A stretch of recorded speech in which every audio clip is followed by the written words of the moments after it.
Hello, how are you? I think that you are keeping well. ඔයාලා සාදරයෙන් ආදරයෙන් පිළිගන්නවා අපේ YouTube channel එකට. අද අපි කතා කරන්න යන්නේ present continuous tense. එහෙම නැත්නම් මේ වෙලාවේ කර ඉන්න දෙයක් ඔයා වර්තමාන කාලයෙන් කියන්නේ කොහොමද කියලා තමයි අපි අද ඉගෙන ගන්න යන්නේ. ඒ කියන්නේ මේ වෙලාවේ කවුරු හරි මොනවා හරි දෙයක් කර ඉන්නවා නම්. right? එහෙම නැත්නම් මොනවා හරි දෙයක් මේ වෙලාවේ සිද්ධ වෙමින් තියෙනවා නම් අපි මෙන්න මේ present continuous tense එක භාවිතා කරනවා. කොටින්ම හිතන්නකෝ දැන් මම මේ වෙලාවේ ඔයාට උගන්වමින් ඉන්නවා. ඔයා ඉගෙන ගනිමින් ඉන්නවා. ඒ කියන්නේ ඔයා මේ ක්‍රියාව කර ඉන්නේ. මේ වෙලාවේ කර ඉන්නේ. right? එතකොට මම දැන් මේ අත කහනවා. මේ වෙලාවේ කස ඉන්නේ. right? මේ වෙලාවේ මොනවා හරි දෙයක් සිද්ධ වෙමින් තියෙනවා නම් නැත්නම් මේ වෙලාවේ කවුරු හරි මොනවා හරි දෙයක් කර ඉන්නවා නම් අපි මේ present continuous tense එක භාවිතා කරනවා. සමහර විට ඔයාගේ අම්මා මේ වෙලාවේ උය ඉන්න පුළුවන්. මේ වෙලාවේ උයනවා ඔයාට පේනවා. right? තාත්තා මේ වෙලාවේ TV බල ඉන්න පුළුවන්. එහෙමනම් මේ වෙලාවේ කවුරු හරි මොනවා හරි කර ඉන්නවා නම් අපි මේ present continuous tense එක භාවිතා කරනවා. continuous කියන්නේ ඒක කර ඉන්නවා කියන එක තමයි අර්ථයක් වෙන්නේ. right? එතකොට මේක දැන් ඔයාට ලස්සනට මතක හිටින්න මම ලස්සන ක්‍රමයක් කියලා දෙන්නම්. හොඳට පාඩම් කරගන්න. am is are plus ing.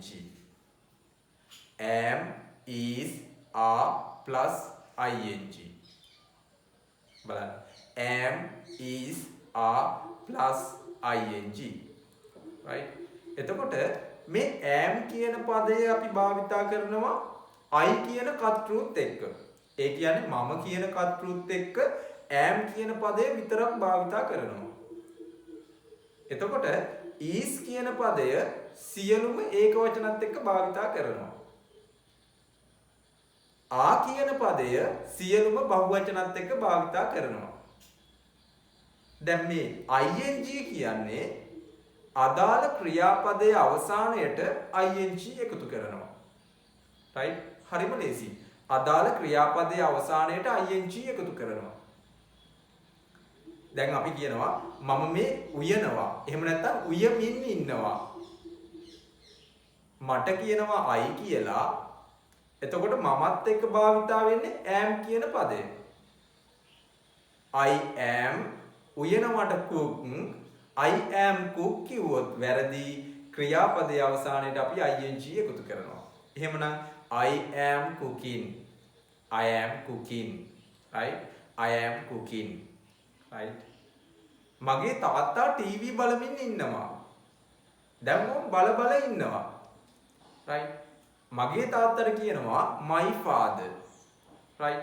ඔයාගේ තාත්තා ඒක වචනයක් නිසා අපි භාවිතා කරනවා is කියන පදය. my father is TV බලනවට අපි watch කියලා කියනවා. right? watch කියලා කිව්වොත් වැරදි. මේ වෙලාවේ කර ඉන්න නිසා ing එකතු කරනවා. එහෙමනම් my father is watching මොනවද බලන්නේ? TV. my father is watching TV. right? මල්ලි සෙල්ලම් කරමින් ඉන්නවා. right? ඔන්න බලන්න. දැන් මේ වෙලාවේ කර ඉන්නවා. young brother මල්ලි ඒක වචනයන්නේ. my younger brother is playing. සෙල්ලම් කරනවට play කියලා කියනවා. එහෙමනම් play එකට ing එකතු කරනවා. my younger brother is playing. cricket සෙල්ලම් කරනවා නම් playing cricket. right? කසුන් දුවමින් ඉන්නවා. දැන් කසුන් මේ වෙලාවේ දුව ඉන්නවා ඔයාලට පේනවා. එහෙමනම් මේ වාක්‍යයේ කර්තෘ කසුන්. එහෙමනම් කසුන් කියන්නේ ඒක වචනයක්. කසුන් is run නෙමෙයි running. Kasun is running. right? දැන් අපි බලමු බහුවචනයක්. ඔවුන් පාඩම් කරමින් ඉන්නවා. දැන් ඔයාලට පේනවා ගහක් යටට වෙලා එයාලා පාඩම් කර ඉන්නවා. අපි කොහොමද එහෙනම් කියන්නේ? ඔවුන් කියන්න අපි කියනවා they කියලා.